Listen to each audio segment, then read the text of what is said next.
முருங்கைக்கீரை பொரியல் பண்ண போகிறேன். அதுக்கு என்ன தேவையானதை பார்த்துக்கலாம்.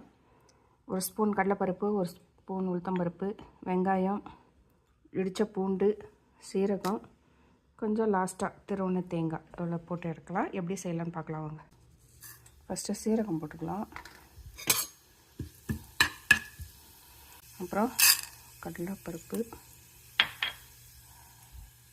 இப்போ கடலைப்பருப்பு செவந்துடுச்சு. உளுத்தம்பருப்பு போடலாம்.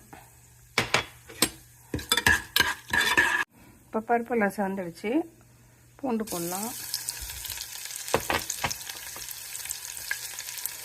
பூண்டு நல்லா எண்ணெயில் அந்த பச்சை வாசனை போகணும்.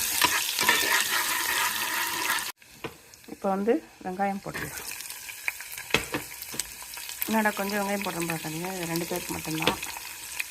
நம்ம ஒரு அரை ஸ்பூன் அளவுக்கு உப்பு போடும். நிறைய வேண்டாம், ஏன்னா உப்பு நிறைய ஆகிடும். அந்த கீரைக்கு இந்த அளவுக்கு உப்பு போடும். நம்ம கீரையில் உப்பு போட போகிறதில்ல, வெங்காயத்துலேயே போட்டு பிரட்டிடலாம். ஏன்னா கீரையில் போட்டால் கீரையில் நம்ம தண்ணி ஊற்ற மாட்டோம், வெறும் எண்ணெயில் போட்டு பிரட்டுறது தான். அதனால் கீரையில் போட்டால் அங்கங்கே ஒவ்வொரு இடத்துல உப்பு கறி. கீரை போட்டாச்சு, அப்படியே பிரட்டி விடலாம். இது முருங்கீரை அப்படியே முருங்கீரைன்னு இல்லை, எந்த கீரையுமே நம்ம உடலில் போடும்போது பெருசாக இருக்கும். அப்புறம் வதக்கிட்டோம். இப்போ இப்படியே வதக்கிட்டே இருக்கலாம். தண்ணியெல்லாம் ஊற்றக்கூடாது. தண்ணி ஊற்றக்கூடாது முருங்கீரைக்கு, அவ்வளோதான். இப்படியே எண்ணெயில் போட்டு பரட்டிட்டு கொஞ்சம் அது வதங்கட்டும். வதங்கினதுக்கப்புறமா தேங்காய் போடாது. நான் இதை அரைச்சி வச்சேன். நம்ம தேவையானது மட்டும் போடலாம், ஏன்னா இது கீரை கொஞ்சம் தான். அப்புறம் ஃபுல்லாக தேங்காய் போட்டால் தேங்காய் அதை கரெக்டாக பாருங்க. கீரை ரெடி ஆயிடுச்சு. அப்போ செஞ்ச கீரை தான். நல்லா சுட சுட இருக்குது, ஆவி பறக்குது. டேஸ்ட் எப்படி இருக்குது பார்க்கலாமா?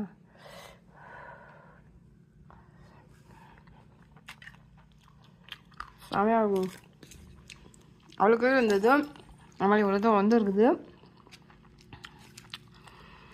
நம்ம ஊரில் நிறைய சென்னையில் ஈஸியாக கிடைக்குது. இது அவ்வளோவும் இரும்பு சத்து. லேடிஸு மெயினாக சாப்பிடணும். ஏன்னா இடுப்பு எலும்புக்கெல்லாம் நல்ல நமக்கு நல்லது, லேடிஸுங்களுக்கு மெயினாக. இங்கே ஒரு கட்டு கீரை $6 இல்லை $7 வாங்குகிறோம். கிட்டத்தட்ட $360, $400 நம்ம ஊர் காசுக்கு. நம்ம ஊரில் ஒரு $10, $20 கிடைக்கிது. தாராளமாக வாங்கி சாப்பிடுங்க. இது அவ்வளோவும் மெடிசன் நமக்கு. மெயினாக லேடிஸ் சாப்பிட்ணும். ஓகேங்களா? ஏதாவது இருந்தால் கமெண்ட்ஸில் போடுங்க. பாய்.